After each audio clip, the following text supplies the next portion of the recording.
ఈ రోజు వేకెన్సీ వచ్చేసరికి ట్యూరింగ్ కంపెనీ నుంచి ఒక వేకెన్సీ అనేది రావడం జరిగింది. రిమోట్ జావా డెవలపర్ గా అయితే మీరు వర్క్ చేయాల్సి ఉంటుందన్నమాట. మీరు ఇంటి దగ్గర ఉండి వర్క్ అయితే ఈజీగా చేసుకోవచ్చు. భారతదేశం అనేసి ఇవ్వడం జరిగింది. ఒక రోజు క్రితం ఈ యొక్క వేకెన్సీ అనేది తీయడం జరిగింది. ఇప్పటి వరకు 77 మంది దరఖాస్తుదారులు ఈ యొక్క అప్లికేషన్ పైన క్లిక్ చేసి అప్లై చేసుకోవడం అనేది కూడా జరిగిందనమాట. సో ఈ యొక్క వేకెన్సీకి మీరు అప్లై చేయాలనుకుంటే లింక్డ్ఇన్ ద్వారా అప్లై చేసుకోవచ్చు. రిమోట్ అనేసి ఇవ్వడం జరిగింది. ఇంటి దగ్గర ఉండే వర్క్ చేయొచ్చు. ఎలా అప్లై చేయాలనేది కూడా వీడియో ఎండ్ వరకు చూస్తే మీకు అర్థమవుతుంది. అలాగే మీ ప్రొఫైల్ మరియు రెజ్యూమ్ ఈ ఉద్యోగానికి ఎలా సరిపోతాయి అనేది కూడా ఇక్కడ ఇవ్వడం జరిగింది. ఈ ఉద్యోగానికి తగ్గట్టుగా మీరైతే ఒక అప్డేటెడ్ రెజ్యూమ్ అనేది తయారు చేసుకొని ఉంచుకోవాలి.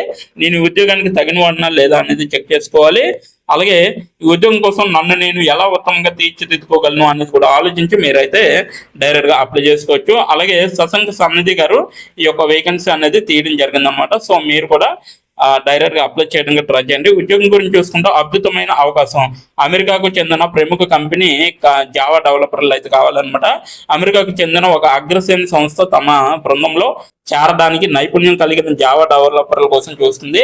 విద్య, వినోదం మరియు సాధారణ జ్ఞాన వేదికల్లో అనువర్తనలతో తదుపరి తరం డైలాగ్ ఏజెంట్లను అభివృద్ధి చేయడంలో మా కంపెనీ ఒక మార్గదర్శకుడి కోసం అయితే వెతుకుతుంది అనేసి చెప్పడం జరుగుతుంది.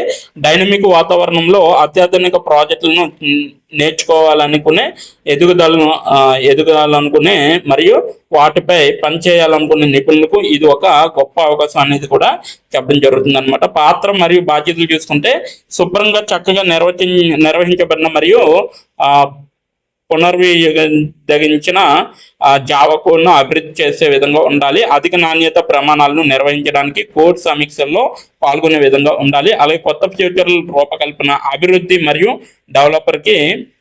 డెలివరీలకి తోడ్పడండి. అలాగే డిజైన్, ఉత్పత్తి మరియు ఇంజనీరింగ్ అంతటా క్రాస్ ఫంక్షనల్ బృందాలతో సహకరించే విధంగా ఉండాలి. సులభమైన నిర్వహణ కోసం స్పష్టమైన మరియు చక్కగా డాక్యుమెంట్ చేయబడిన కోడ్ను రాసే విధంగా ఉండాలి. అలాగే అభ్యర్థి అవసరాలు వచ్చేసరికి జూనియర్ నుండి సీనియర్ వరకు అన్ని అనుభవ స్థాయిల అభ్యర్థులకు తెరిచి ఉంటుంది. కంప్యూటర్ సైన్స్, ఇంజనీరింగ్ లేదా సంబంధిత రంగాల్లో బ్యాచిలర్ డిగ్రీ చేస్తే సరిపోతుంది అనమాట.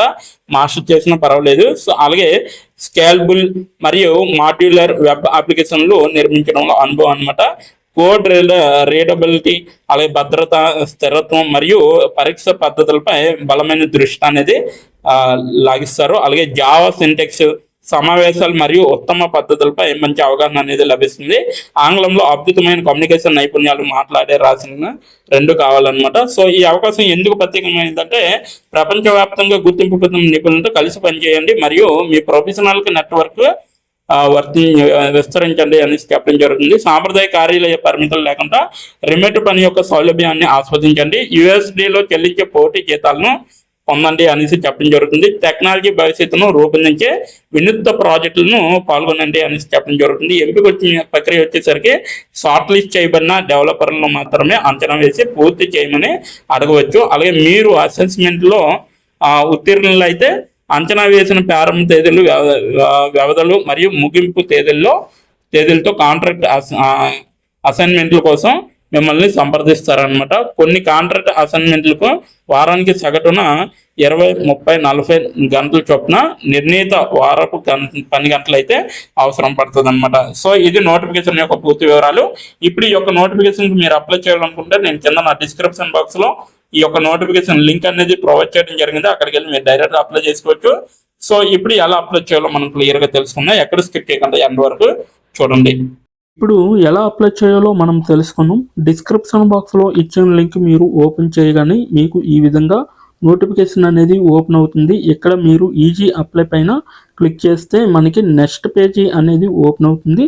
ఇక్కడ నెక్స్ట్ పేజీలో అప్లై టు అని ఉంది కదా, అక్కడ దాని పక్కన కంపెనీ నేమ్ అనేది రావడం జరుగుతుంది. ఏ కంపెనీకి అయితే అప్లై చేస్తున్నారో ఆ యొక్క కంపెనీ నేమ్ అనేది రావడం జరుగుతుంది. దాని తర్వాత మీరు మీ యొక్క ఈమెయిల్ ఐడితో లింక్డ్ఇన్లో లాగిన్ అయ్యి ఉండాలి. అలా అయి ఉంటే మీకు ఈమెయిల్ ఐడి కూడా కనబడుతుంది. ఫోన్ కంట్రీ కోడ్ అనేది కూడా కనబడుతుంది. అక్కడ మీ యొక్క ఫోన్ కంట్రీ కోడ్ని మీరు ఎంటర్ చేయాలి. మనది ఇండియా కాబట్టి +91 అని ఉంటుంది. మొబైల్ ఫోన్ నెంబర్ ఉంది కదా, అక్కడ కూడా మీ యొక్క పర్మనెంట్ మొబైల్ నెంబర్ అనేది ఇవ్వాలి. తర్వాత మీరు నెక్స్ట్ అనే ఆప్షన్ పైన క్లిక్ చేయాలి. నెక్స్ట్ పేజీకి తీసుకువెళ్తుంది. ఇక్కడ మీరు మీ యొక్క రెజ్యూమ్ అనేది అప్లోడ్ చేయాలి. డాక్యుమెంట్లో కానీ పీడిఎఫ్లో కానీ రెజ్యూమ్ని అప్లోడ్ చేయాలి. మినిమం రెజ్యూమ్ అనేది 2 MBలో ఉండాలి. అప్లోడ్ చేశాక నెక్స్ట్ అనే ఆప్షన్ పైన క్లిక్ చేయాలి. మనల్ని జాబ్కి కావలసిన కొన్ని క్వశ్చన్స్ అడగడం జరుగుతుంది. అవి ఏంటంటే ఇప్పుడు చూడండి, మీరు how many years of work experience అని అడుగుతుంది. ఎక్స్పీరియన్స్ లేకపోతే నో ఎక్స్పీరియన్స్ అనేది మీరు మెన్షన్ చేయాలి. ఎస్ ఆర్ నో అనేది. అది కూడా ఎటువంటి ఎక్స్పీరియన్స్ అవసరం లేదు అని అప్లికేషన్లో మెన్షన్ చేస్తే అప్పుడు మీరు నో ఎక్స్పీరియన్స్ అని టైప్ చేయాలి. ఎక్స్పీరియన్స్ ఉన్నవాళ్ళు కంపెనీ నేము, ఏ కేటగిరీలో వర్క్ చేశారు, కేటగిరీ నేమ్ అనేది ఇవ్వాలి. కంపెనీలో ఎప్పుడైతే జాయిన్ అయ్యారో స్టార్ట్ డేట్ అనేది ఇవ్వాలి. మీరు ఎప్పుడు మానివేశారో అంటే ఆ కంపెనీ నుంచి మీరు ఎప్పుడు లీవ్ అయ్యారో ఎండ్ డేట్ కూడా మీరు ఇవ్వాలి. CTC total package of year అంటే మీకు పర్ ఇయర్కి ఎంత ప్యాకేజ్ వచ్చిందనేది కూడా మీరు మెన్షన్ చేయాలి. ఎక్స్పీరియన్స్ లేని వాళ్ళు company name, starting date, end date, CTC ఇవేమీ ఇవ్వక్కర్లేదన్నమాట. నెక్స్ట్ వన్ చూసుకుంటే what is your level of proficiency in English అంటే మీకు ఇంగ్లీష్లో ఎంత ప్రావీణ్యం ఉందో వీళ్ళైతే అడగడం జరుగుతుంది. ఎక్సలెంట్ అయితే ఎక్సలెంట్, గుడ్ అయితే గుడ్, యావరేజ్ అయితే యావరేజ్, బిలో యావరేజ్ అయితే బిలో యావరేజ్, ఇలా ఇచ్చిన పాయింట్స్లో ఏ ఒక ఆప్షన్ని మీరు సెలెక్ట్ చేసుకొని మీరైతే అక్కడ మెన్షన్ చేయాలి. నెక్స్ట్ పాయింట్ చూసుకుంటే హౌ మచ్ శాలరీ ఎక్స్పెక్టేషన్స్, ఈ కంపెనీ నుంచి మీకు ఎంత శాలరీ కావాలనేది అడగడం జరుగుతుంది. అది కూడా మీరు మెన్షన్ చేయొచ్చు. నెక్స్ట్ పాయింట్ చూసుకుంటే how did you see this job అంటే మీరు ఈ జాబ్ని ఎక్కడి నుంచి చూసారో అని అడగడం జరిగింది. సో మీరు యూట్యూబ్ అయితే యూట్యూబ్, ఫేస్బుక్ అయితే ఫేస్బుక్, ఇన్స్టాగ్రామ్ అయితే ఇన్స్టాగ్రామ్, లింక్డ్ఇన్ అయితే లింక్డ్ఇన్, నౌకరీ అయితే నౌకరీ. సో ఈ 4 అంటే ఈ 5 రకాలలో మీరు ఎక్కడి నుంచి అయితే ఈ యొక్క జాబ్ పోస్టింగ్ని చూసారో సో అది మీరు మెన్షన్ చేయాలి. నెక్స్ట్ వన్ వచ్చేసరికి మీకు బ్రీఫ్ యువర్ సెల్ఫ్ ఇంట్రడక్షన్ అని ఉంటుంది. అక్కడ మీరు ఒక 5 or 10 లైన్స్ మీకోసం మీరు రాస్తే సరిపోతుందన్నమాట. ఫైనల్గా మీరు సబ్మిట్ యువర్ అప్లికేషన్ ఆప్షన్ పైన క్లిక్ చేస్తే మీ అప్లికేషన్ అనేది కంపెనీ వాళ్ళకి చేరుతుంది. మీ రెజ్యూమ్ని చూసి అలాగే మీ స్కిల్స్ని చూసి మీ డీటెయిల్స్ అన్నీ చూసి డైరెక్ట్గా మిమ్మల్ని కాంటాక్ట్ అవ్వడం అనేది జరుగుతుంది. లేదా మీరిచ్చిన ఈమెయిల్కి ఇంటర్వ్యూ మెయిల్ పంపడం జరుగుతుందన్నమాట. అలాగే మీరు ఎప్పటికప్పుడు మీ యొక్క ఈమెయిల్ని చెక్ చేసుకోవాలి. సో ఇదన్నమాట మొత్తం అప్లై చేయవలసిన ప్రాసెస్. నోటిఫికేషన్ పూర్తి డీటెయిల్స్ చూస్తారు కదా, ఇంకెందుకు ఆలస్యం, వెంటనే అప్లై చేసుకోండి. ప్రతి ఒక్కరు కూడా ఈ నోటిఫికేషన్కి అప్లై చేసుకుంటారని కోరుకుంటున్నాను.